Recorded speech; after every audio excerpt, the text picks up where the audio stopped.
All right.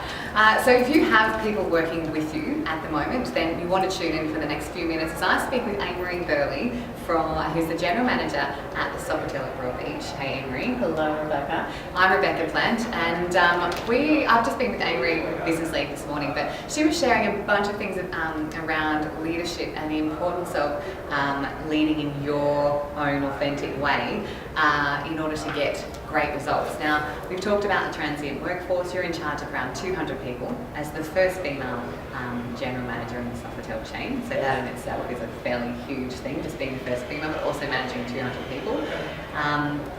But just share again what the statistics are of the industry workforce turnover versus what you are doing in your things. So in our industry, having 50% turnover in hospitality is not unusual depending on the market that you're in. The Gold Coast obviously has a lifestyle that people enjoy, so turnover is naturally a little bit lower, and it sits probably around the 30%. And with specific strategies that we use in our business, we keep it around, this year it's 17%, last year for the whole year was 19%. So it's having very specific strategies to make sure that we're creating an environment for our people that they want to be there. Yeah, and I really get that from you, that you actually really genuinely care about your people. And you said that there's one little thing that you do every year for your people that maybe these guys might really get something out of too, because it's really simple. Many, many years ago, I never forgot the first time.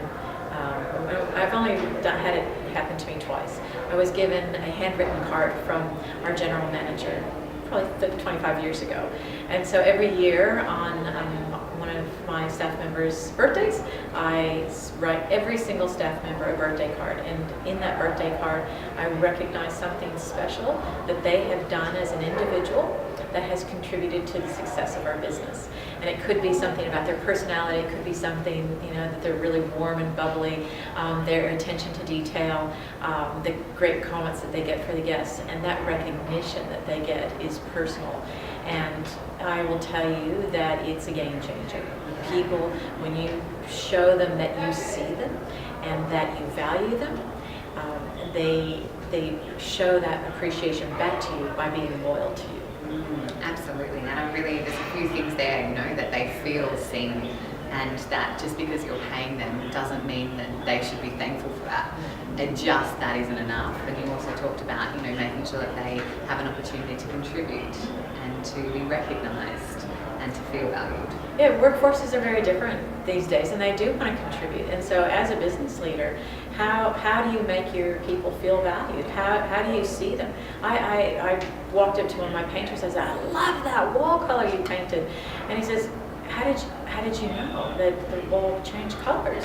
I'm like, because I look around and look at what you do. Yeah. And they were just, it's those little things, and it doesn't take much effort, and it costs no money. It's just a great and easy way to lead your people. Yeah, and that attention to detail for me is something that definitely stands out about you. And you made a little a joke about them Sofitel having some upgrades and getting some blackout curtains. We're on the Gold Coast, of course the sun comes up early, and what you said, and the handwritten notes, and also just knowing where the feedback's coming from.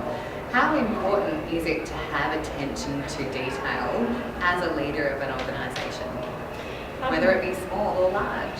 When my background is, obviously I'm from the States, and there's this continuous drive for improvement. You constantly want your business to be better, and so some people, they send feedback, and we're humans, we make mistakes, and they start with, I'm so sorry to have to tell you this, and it's like, oh, it's a gift, thank you so much for being honest and sharing that with me. So I look at feedback, and social media obviously gives us so many ways to see. And but it is about the attention to detail and looking around and making sure you stop and be very present at work.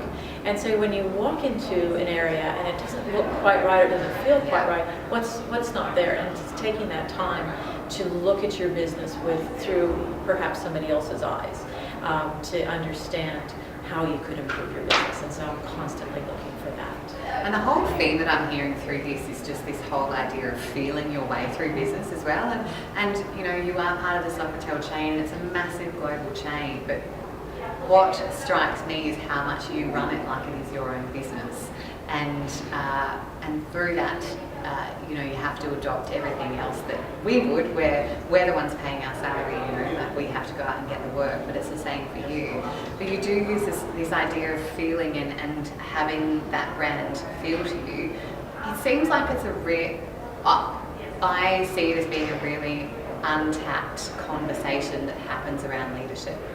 So what, even something the other day, you know, I just put a post up on social media that said, do I feel good about this? It's the most underused sentence in any business person's toolkit. What kind of place does it have for you? The word like intuition and feeling. What kind of a place does it have in leadership?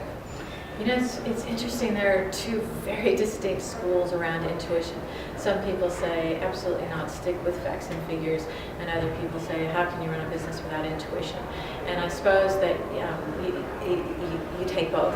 And so I approach something truthfully from if it is intuition, or if it's just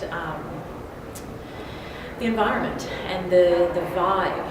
So when you walk in, a person can have a vibe, a room can have a vibe. I walk in and I do inspections of hotel rooms, and I walk in immediately and I know whether that room was cleaned with love and attention and care, or if it hasn't. And so then when you get the feeling, then you start connecting with facts and figures. Okay, so who is the person? Was it really messy? You look for facts and figures to help, I suppose, validate the feelings and the intuition that you're having.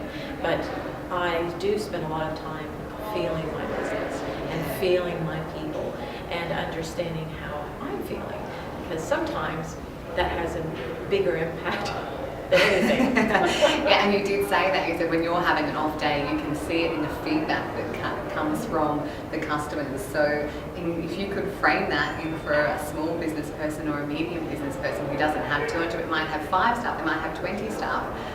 They might have been working with their partner. How would you say, what would you say about like getting across that feeling? Like what do you need to do? Yeah, look, not every day is a good day, and we're not all perfect, and we're human, and we do have feelings, and we do have things happen in our lives, and a lot of it happens outside of work, and it does have an impact of what we bring to work. And everybody says, oh, you leave it at home.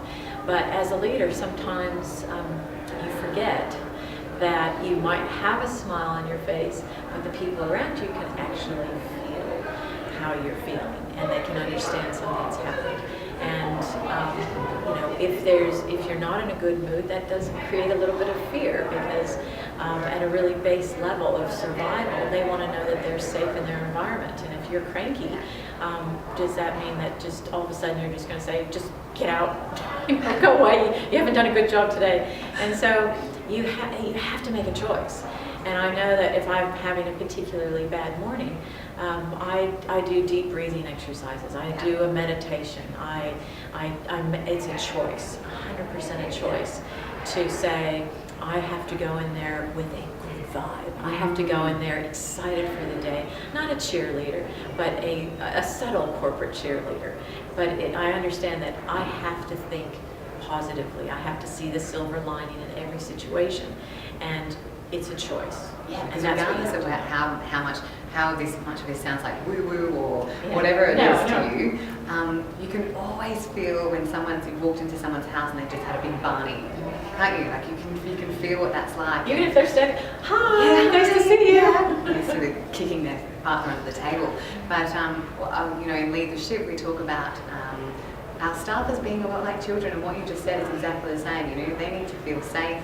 They need to know that even when they aren't doing a good job, you're not going to lose your stuff at them, because of the way that you're feeling. So, some really amazing conversations with Amery Burleigh. We could talk all day. We could. But if you want some more information about what it's like to be a feeling leader, then please do get in touch with myself, or book in a clarity call with myself or Edward, and we'll talk you through on what it means for you and your business. I'm Rebecca Plant. Amery Burleigh. See you soon. Cheers.